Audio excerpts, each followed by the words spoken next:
एसएसबीटी अभियांत्रिकी महाविद्यालयाचे उपप्राचार्य doctor S.B.. Pawar sir, माझे आदर्श शिक्षक श्रीयुत सुरवकर सर, आमचे आदरस्थान श्री बी.सी. कछवार सर, या महाविद्यालयाचे कार्यालय प्रबंधक माननीय आर पाटील सर, माझे लहानपणीचे मित्र व या महाविद्यालयाचे ट्रेनिंग अँड प्लेसमेंट सेलचे प्रमुख प्राध्यापक प्रदीप सोलंकी सर, उपस्थित सर्व शिक्षक शिक्षकेतर कर्मचारी व माझे लाडके विद्यार्थी मित्रमैत्रिणींनो, आज आपण या सभागृहात उपस्थित आहोत ते पराक्रमाचा महामेरू असा सार्थ शब्द ज्यांच्याबद्दल म्हटला जातो ते महाराणा प्रताप यांच्या जयंतीनिमित्त. आधीच्या वक्त्यांनी सांगितलं की कित्येक वर्षापूर्वी किंवा कित्येक शतकापूर्वी जन्म झालेल्या या महान योद्ध्याला आज सुद्धा आदरास स्थान आहे प्रत्येक सामान्य भारतीय व्यक्तीच्या मनात. त्याचं कारण आहे की त्यांचं सर्वसामान्यांसाठी केलेलं कार्य. महाराणा प्रताप यांचा जन्म 9 मे 1540 या दिवशी राजस्थानच्या कुंभलगड या किल्ल्याच्या ठिकाणी झाले. आपल्या सर्वांना माहीतच आहे की त्यांचे वडील प्रसिद्ध असे महाराणा उदयसिंग व त्यांच्या आईचे नाव राणी जीवत कुंवर हे होते. एक अधिकची माहिती मी तरुण पिढीला सांगू इच्छितो की महाराणा उदयसिंग यांच्या 20 राण्या होत्या. इतका मोठा परिवार होता व त्या संपूर्ण परिवारामध्ये महाराणा प्रताप हे ज्येष्ठ होते. परंतु आपल्याला इतिहास माहिती आहे राजघराण्याचा किंवा राजे रजवाड्यांचा की सार्थ व्यक्तीपेक्षा बऱ्याचदा प्रिय व्यक्तीला गादी सोपवली जाते. पण तसाच काहीसा प्रकार महाराणा प्रताप यांच्या आयुष्यात देखील घडला. त्यांच्यापेक्षा वयाने लहान असलेल्या राजकुमाराला महाराणा उदयसिंग यांनी गादी सोपवली. परंतु अशाही परिस्थितीत महाराणा प्रताप कधी डगमगले नाही किंवा त्यांनी वाईट देखील वाटून घेतलं नाही. त्यांचा मनाचा मोठेपणा इतका होता की त्यांनी सांगितलं की आपला लहान भाऊ राजा होतोय, मला त्याबद्दल काही गैर नाही. त्याच्या राज्यात ते राहू लागले. परंतु आपण बाहुबली चित्रपट बघितलेला आहे ना की बाहुबली चित्रपटात जो बाहुबली असतो जनतेच्या मनातला खरा बाहुबली, तसं प्रेम जनता महाराणा प्रताप यांच्यावर करीत होते. त्यावेळेच्या राजांनी काही चुकीचे निर्णय घेतले असतील तर त्या आपल्या लहान भावाला महाराणा प्रताप ज्येष्ठ असून सुद्धा लहान होऊन त्यांना विनंती केली की महाराज ही आपली प्रजा आहे, आपल्या पुत्राप्रमाणे आपण सांभाळायला हवी. त्यांच्यावर चुकीचा निर्णय देऊ नका किंवा त्यांच्यावर अन्याय होणार नाही असं तुम्ही वागा. परंतु त्याही परिस्थितीत त्यावेळी जेव्हा महाराजांनी ऐकलं नाही तर केवळ जनतेसाठी व सामान्य लोकांसाठी त्यांनी आपल्या भावाशी द्वंद्व स्वीकारलं व युद्ध स्वीकारलं. हा खरा इतिहास आहे. बऱ्याच जणांना असं वाटतं की महाराणा प्रताप यांच्याबद्दल यांच्या मनात त्यांच्या भावाबद्दल वाद होता किंवा राजेशाही बद्दल त्यांना ओढ होती. ही अतिशय खोटी गोष्ट आहे. त्यांनी जी काही लढाई केली, जे काही त्यांनी संघर्ष केला तो सामान्य लोकांसाठी व सामान्य जनतेसाठी केला. मला सांगायला आनंद वाटतो की महाराणा प्रताप यांचं जीवनचरित्र वाचताना किंवा ऐकताना आजचे विद्यार्थी असतील किंवा आमचे शिक्षक शिक्षकेतर कर्मचारी असतील तर थोडं तुलनात्मक दृष्टीने जर आपण बघितलं तर त्यातून खूप काही शिकण्यासारखं आहे. तर तुलनात्मक दृष्ट्या यासाठी सांगतो की इथे बरेचसे विद्यार्थी देखील उपस्थित आहे. आपण ज्या वेळेला कॉलेजमध्ये येतो त्यावेळेला आपल्या हातात 1 किंवा 2 रजिस्टर असतं, एखादं पुस्तक असतं नसतं. जर एखाद्या शिक्षकांनी आपल्याला सांगितलं की 2 रजिस्टर किंवा एखादी स्केचबुक शिवाय आणायची आहे त्यावेळेला आपली परिस्थिती कशी असते आपल्याला माहित आहे. किंवा एखाद्या वेळेला आपण आपल्या घरून हॉस्टेलला येतो आणि आपल्याला आपल्या हातात असलेली ती बॅग ती सुद्धा खूप हॉस्टेल पर्यंत पोहोचत खूप जड वाटते, बरोबर ना. पण परंतु महाराणा प्रताप यांच्याविषयी मला सांगावं असं वाटतं की महाराणा प्रताप जेव्हा युद्धाला जायचे त्यावेळेला त्यांचं जे कवच होतं त्याचं जे वजन होतं ते 72 किलो होतं आणि त्यांच्या हातात जो भाला होता त्याचं वजन होतं 81 किलो. त्याशिवाय ढाल तलवार त्यांच्या सोबत असायची.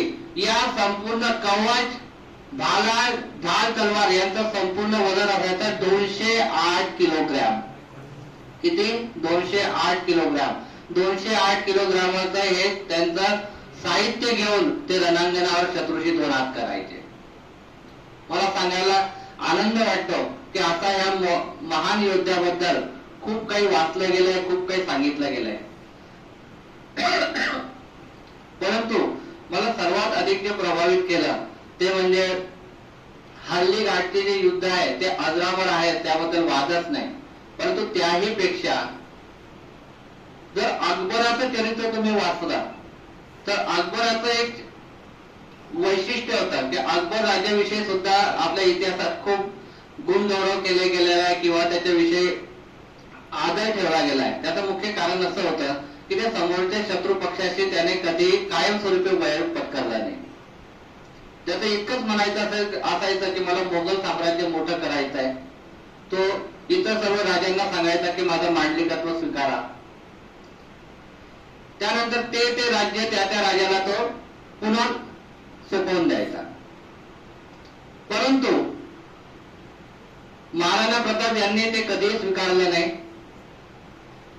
एकदा मात्र प्रसंग असा आला की त्यांना हल्दीघाटच्या युद्धात भरपूर सारं नुकसान झाल्यामुळे ते जंगलात राहू लागले.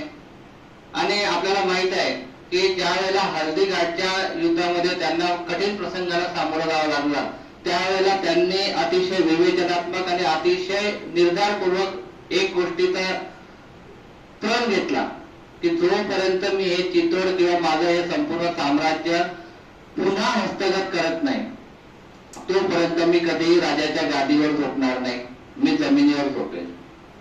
मी कधीही पंचपक्वान्नाचं जेवण घेणार नाही. मी त्यांनी अक्षरशः गवताच्या पोळ्या खायला सुरुवात केली.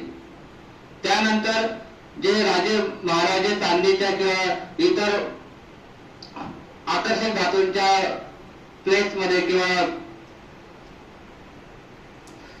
धातूंमध्ये आपण जे अन्न ग्रहण करायचे त्यांनी ते सुद्धा वर्ज्य केलं. पण सांगायचा उद्देश हाच आहे की ते निराग्रही होते. आपण डिटर्मिनंट म्हणतो की मला हे करायचं आहे तोपर्यंत मी या सर्व गोष्टींचा त्याग करेन. असंच आयुष्य जगत असताना जंगलात एकदा काय झालं की मी सांगितलं की ते गवताच्या पोळ्या वगैरे खायचे. तर त्यांचा जे लहान मुलगा होता तर एकदा त्यांची पोळी ते कुत्रं हिसकावून घेऊन गेला आणि तो त्यांचा लहान मुलगा रडायला लागला. ते चित्र बघितल्यानंतर महाराणा प्रताप यांना अतिशय वाईट वाटलं की त्यांना असं वाटलं आपल्याला आपण जाणतो की माणूस सगळं काही पचवू शकतो परंतु आपल्या जे बाळ असतं आपले जे अपत्य असतात त्याचं दुःख पचवू शकत नाही. त्यांना त्यावेळी वाटलं की मी हा सगळा जो त्याग करतोय हा सगळा जो संघर्ष करतोय याचा परस्पर परिणाम माझ्या कुटुंबावर होतोय. व त्यांनी एक खेळ खेळले. त्यांनी अकबराला पत्र लिहिलं की मी मांडलिकत्व स्वीकारायला तयार आहे. हा इतिहास फार कमी लोकांना माहित आहे. आपण म्हणतो की त्यांनी मांडलिकत्व स्वीकारलं नव्हतंच परंतु त्यांचं बघा प्रत्येक वेळेला शक्ती गरजेची नाही, युक्ती सुद्धा महत्वाची आहे. त्यावेळी अकबराला अतिशय आनंद झाला व त्यांनी राजा मानसिंग व राजा पृथ्वीसिंग यांना निरोप धाडला अकबराने की महाराणा प्रताप मांडलिकत्व स्वीकारायला तयार आहे, तुम्ही त्यांना भेटा. त्यावेळी पृथ्वीसिंग महाराजांना मनापासून दुःख झालं. वास्तविक ते मांडलिक होते अकबराचे परंतु त्यांनी जेव्हा महाराणा प्रताप यांना संपर्क केला की महाराज तुम्ही आमचे आदर्श आहात, तुमचा आदर्श आम्ही सर्व समाजासमोर ठेवतो, आमच्या पुढच्या पिढी समोर ठेवतो, तर तुम्ही जर मांडलिकत्व स्वीकारलं तर आपल्या या संपूर्ण साम्राज्याच्या आपल्या राजपूत समाजाचं व आपल्या पूर्ण भारतवर्षाचं फार मोठं नुकसान होईल. त्यावेळेला महाराणा प्रताप यांनी हसून सांगितलं की मी मांडलिकत्व स्वीकारल्याचा फक्त निरोप पाठवलाय, अमांडलिकत्व कधीही आयुष्यात स्वीकारणार नाही. असे निराग्रही महाराणा प्रताप होते. त्यामुळे आपल्याला आयुष्यात बऱ्याचदा अशा चुकीच्या प्रसंगाला किंवा अपयशाला सामोरं जावं लागतं. मी प्रत्यक्ष विद्यार्थ्यांशीच बोलतोय की बऱ्याचदा आपल्याला निराशा हाती येते किंवा अपयश येतं. त्यामुळे त्या अपयशातून खचून जायचं गरज नाहीये. आपल्याला त्यातून प्रेरणा मिळू शकते जर आपण महाराणा प्रतापांचं जीवन कार्य व्यवस्थित वाचलं आणि आचरण करण्याचा प्रयत्न केला तर. सर्वात महत्वाची गोष्ट जी होती की हल्दीघाटचं जे युद्ध होतं ते महाराणा प्रताप यांच्या आयुष्यात मैलाचा दगड होता. आता बऱ्याचदा असं विश्लेषण होतं की त्यामुळे महाराणा प्रताप यांचा पराभव झाला किंवा अकबराचा विजय झाला. परंतु अकबराचं चरित्र जर वाचलं तर त्याने त्यात लिहून ठेवलेलं आहे की मोगल साम्राज्याची संख्या होती 1,00,000 सैनिक आणि राजपूत समाजाच्या सैन्याची संख्या होती केवळ 20,000.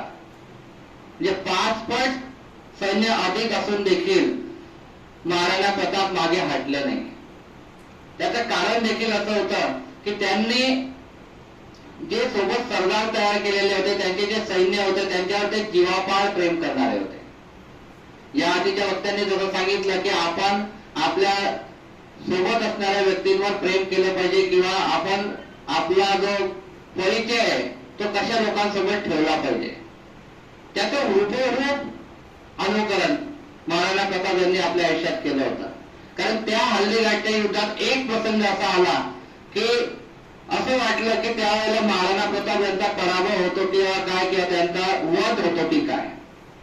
त्यावेळेला एक मुस्लिम सरदार समोर आला. तो अगदी जसाच्या तसा दिसणारा होता महाराणा प्रताप यांच्यासारखा आणि त्यांनी त्यांचे कवच आणि जे चिलखत आहे ते परिधान केलं आणि मोगल सैन्याला असं वाटलं की महाराणा प्रताप हेच आहे. ते त्याच्या मागे लागले आणि त्यावेळेला महाराणा प्रताप त्या युद्धाच्या रणभूमीतून इच्छा नसताना किंवा सैनिकांच्या आग्रहाखातर सही सलामत बाहेर पडले आणि ते महान कार्य केलं चेतक घोड्याने. मला अजून एक प्रसंग आठवतो. काही वर्षांपूर्वी आम्ही जळगाव शहरात जात असताना माझा मुलगा त्यावेळेला लहान होता आणि त्यावेळेला महाराणा प्रताप यांचा जो पुतळा आहे, अश्वरूढ पुतळा आपल्या MJ कॉलेजच्या परिसरात, त्याचं उद्घाटन होणार होतं. तर लहानच्या मुलाने मला सहज प्रश्न विचारला की आता महाराष्ट्रात त्याला नेहमी शिवाजी महाराज किंवा इतर महापुरुषांचे पुतळे दिसतात, तर त्याला त्याबद्दल काही आयडिया नव्हती. त्याला सांगितलं, पप्पा हे कसला पुतळा आहे, कुणाचा पुतळा आहे? मी त्याला सांगितलं की महाराणा प्रताप यांचा. मग त्याला कुतूहल वाटू लागलं. त्याला महाराणा प्रताप यांच्याविषयी माहिती विचारली त्याने मला. मी त्याला संपूर्ण माहिती सांगितली की त्याचे पुस्तक वाचून दाखवले. तर त्याने मला सांगितलं की पप्पा मला त्या कार्यक्रमाचा जो उद्घाटन होणार आहे त्या कार्यक्रमाला जायचं आहे आपल्याला. त्यावेळेला महामहिम राष्ट्रपती प्रतिभाताई पाटील यांच्या हस्ते त्या पुतळ्याचं उद्घाटन झालं आणि त्या कार्यक्रमाला मला प्रसंग मुद्दाम सांगायचं वाटतंय की अगदी लहान बाळ ज्याला काही फारसं कळत नाही परंतु त्याने त्यांची जीवनगाथा ऐकली तर त्याच्यापासून प्रेरित झाल्याशिवाय तो राहिला नाही.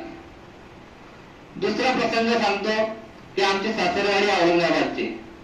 आमच्या दररोजच्या जीवनातल्या गोष्टी मी तुम्हाला सांगतोय की त्यावेळेला आमच्या सासरवाडीचा जो पत्ता होता त्या पत्त्या तो जो मुख्य चौक होता त्याचं नाव होतं चेतक घोडा चौक.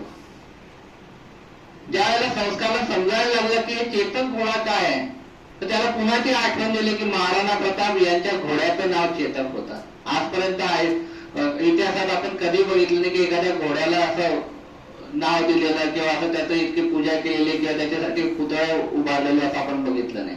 त्याचं कारण असं आहे की महाराणा प्रताप यांनी मानव जातीवर प्रेम तर केलं, सर्वसामान्य जनतेवर प्रेम केलं, त्याचबरोबर त्यांचं पशु प्राण्यांवर सुद्धा खूप प्रेम होतं.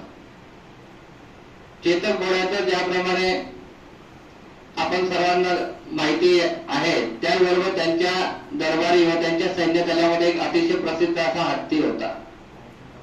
अकबराची इच्छा होती की हत्तीचा पाडाव करायची परंतु ते कधीही शक्य झालं नाही. असे महाराणा प्रताप होते की केवळ मनुष्य जातीवरच नाही किंवा त्यांच्या प्रजेवर नाही. आपल्याला सुरुवातीलाच सांगितलं मला आता भाषण करताना थोडासा अवकळल्यासारखं असं होतं की अगदी सूत्रसंचालन करणारे माझे जे विद्यार्थी तिने इतकी छान माहिती सांगितली. त्यानंतर पुढे सरांनी इतकं छान माहिती सांगितली आणि त्याचबरोबर कळस म्हणजे कचवा सरांनी सुद्धा महाराणा प्रताप यांच्याविषयी खूप चांगली अशी माहिती आपल्याला दिली. मी काय बोलणार, परंतु मला विद्यार्थ्यांना एवढंच सांगा असं वाटतं की महाराणा प्रताप यांच्या आयुष्यातून आपण काय घ्यायचं. प्रत्येक महापुरुषाकडून आपल्याला खूप काही शिकण्यासारखं आहे. तर हे गुण की सर्वसामान्य व्यक्तींवर प्रेम करा, आपले वडील झाले असतील त्यांचा आदर करा, या गोष्टी आपण नक्कीच महाराणा प्रताप यांच्याकडून शिकू शकतो.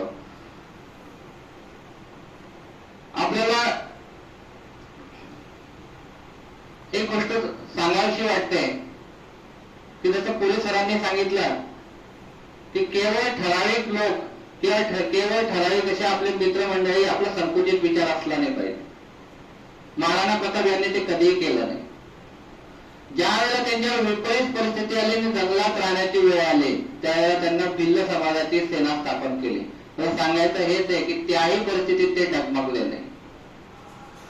यावेळी चिरपरिचित असा एक प्रसंग मला आठवतो जो संभाजी महाराजांच्या आयुष्यातला आहे, परंतु तो हुबेहूब इथे एकरूप आहे. त्यावेळेला आग्र्याला भेटायला संभाजी महाराजांना घेऊन शिवाजी महाराज गेले. त्यावेळेला औरंगजेबाने गंमत म्हणून काय केलं की संभाजीची गंमत घ्यायची म्हणून त्यांना एक हत्ती भेट दिला. संभाजी महाराजांना महाराणा प्रताप किंवा मोठमोठे राजे यांच्याविषयी प्रेरणाच्या कहाण्या आधीच माहित होत्या. त्यामुळे त्यांनी ठरवलं की या हत्तीवर बसायचं आणि आपण सैर करायची. परंतु हत्ती अतिशय मोठा असल्यामुळे तो जो औरंगजेबाचा जो सरदार होता ना दिलेर खान, त्याने एक गंमत केली. त्यांनी सांगितलं, राजे आप इतने छोटे थे, हाथी इतना बड़ा, आप इसको महाराष्ट्र में कैसे लेके जाएंगे. 9 वर्षाच्या संभाजी राजांनी उत्तर दिलं, दिलेर खान ये तो हाथी है, ये जानवर है, इसके ऊपर मैं बैठूंगा या रस्सी से खींच के उसको महाराष्ट्र लेके जाऊंगा. लेकिन हमारे आबा साहब ने आपको जो 23 किले दिए वो महाराष्ट्र में, वो आप आगरा कैसे लेके आएंगे. सांगायचा एकच उद्देश आहे की अतिशय वाईट परिस्थिती असते काही वेळेला, परंतु त्याही परिस्थितीत झुंजार जी वृत्ती असते ती माणसाने सोडायला नको.